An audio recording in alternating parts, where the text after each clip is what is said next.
Do you remember how or why Tupac came up with the nicknames that he came up with, like Machiavelli and Napoleon and everybody? Yeah, absolutely. That was during a time where, it was popular in hip hop to change their name, come up with aliases. A lot of different artists were doing it. Most notably, Wu-Tang, and Nas had Nas Escobar, and Big was Frank White, you know what I mean? And for the most part, a lot of these pseudonyms and aliases were of people that were fictional characters. You know what I mean? Guys out of movies, or, you know what I mean? So Pac was like, yo, fuck that. We're going to take aliases from actual people and actual enemies of America, because the young black male is an enemy in his own country. And so we're going to use these names and throw it back in the power structure's face. Names like Hussein and Gaddafi and, Idi Amin. The list goes on and on. And what was it like recording Machiavelli? Man, it was a short process, man. We finished that album, the majority of it, in 3 days.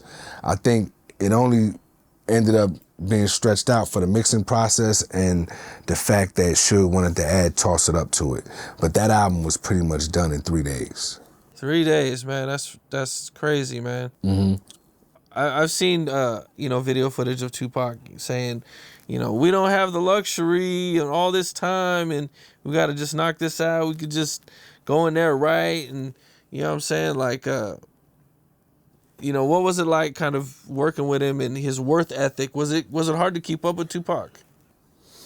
Not for us, you know what I mean? Not for us, because, you gotta remember, at the time we writing 8-bar verses. Every now and then we might get a 16-bar verse. That's not really hard to do, especially for us at that time. We was pretty used to the rhythm that he was on. Pac wasn't really a dude that liked to sit and tinker with a song. He'd like for the producers to do that and then let him hear the finished product once it was done. And if he had any changes he wanted to make, he would let them know. But during the recording process, he wanted to get it out, get the basic structure of the song out, and then move on to the next one. I remember seeing an interview where Snoop said that when he was recording Two of America's Most Wanted, that they was only going to give him one take to do the song. So that's why he took it home and he wanted to practice it, because I guess, Tupac would just lay it down and, one take, and however it comes out, that's how it comes out, man. Is there, Yeah, well, Pac was pretty fast in the studio, you know what I'm saying? And, it didn't really take him a long time to get a song done. It just really didn't. So I never heard that story before. That's the first time I'm hearing that story. I wasn't there when they did Two of America's Most, the original version. I was there after, once they came in and they did it for real. They did like the first version, and then they did another version, still the same, but, it was a little bit more mixed and a little bit more polished. Okay. Well, on Machiavelli, you diss Exhibit over, and I mean, I think a lot of people were kind of surprised. I know I didn't know anything about it at the time when I first heard it, man. Can you kind of talk about that a little bit? Yeah, it was from the song Paparazzi, man, which was actually a song that we loved. It was dope. You know what I'm saying? Pac used to fucking ride around in his 500 bands bumping that shit. You know what I mean? Almost on a daily, because when it dropped, it was something new and fresh from the West Coast. It was a different sound. It wasn't G-Funk, you know what I'm saying? It wasn't our sound. And so, Exhibit had came out with a whole new sound. And so, just listening to it, bumping it, you know what I mean? Pac really loved the track, you know what I mean? And then one day, what's just happening, either you're an actor, a rapper with it, or an actor, Pac like, rapper, actor, is he talking about me? You know what I mean? Like, he's not talking about me, is he? You know what? I think he is, you know what I mean? And so, it's like, yo, we're gonna send a little shot at him, you know what I'm saying? And either you handle it. And so I took the responsibility on that and put it in the verse. Did Tupac and Exhibit ever run into each other? Not that I know of. Not at that time. Okay. And you guys are cool. You guys are cool now. Absolutely. Years later. Absolutely, man. It's my guy. Okay. Yeah. You know, how'd you guys, become cool and, you know what I'm saying, and all that? Well, we through the years, we had ran into each other.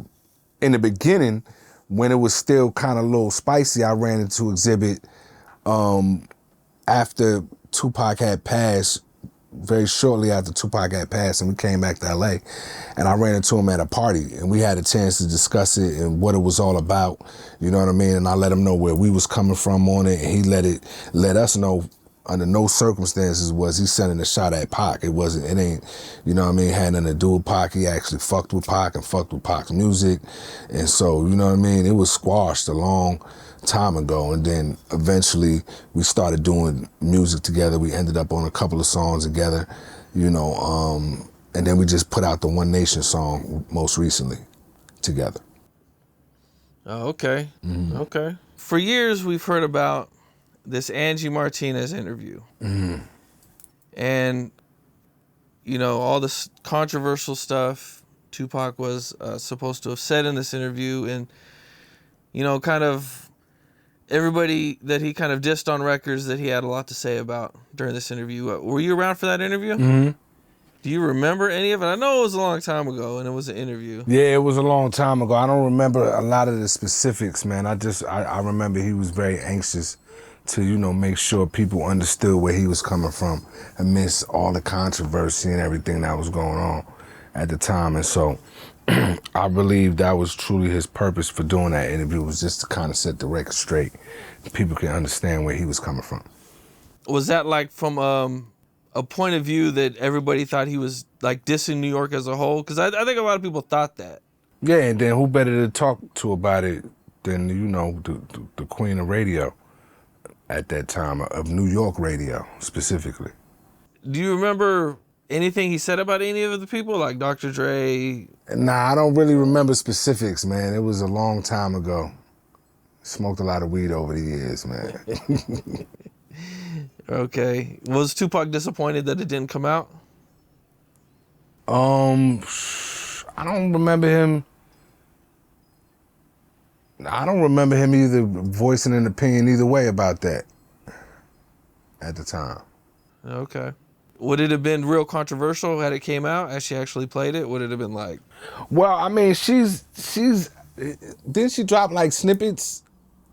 And couple little snippets. Those snippets have been pretty, you know what I mean, pretty controversial in and of itself. So I'm sure the whole interview would have definitely been, an eye-opener.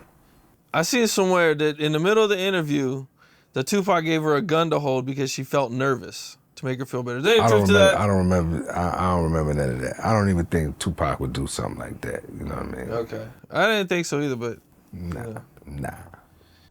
What's up? This is Cam Capone. We got more content like this coming soon. So hit that like button, subscribe, and stay locked in to Cam Capone News.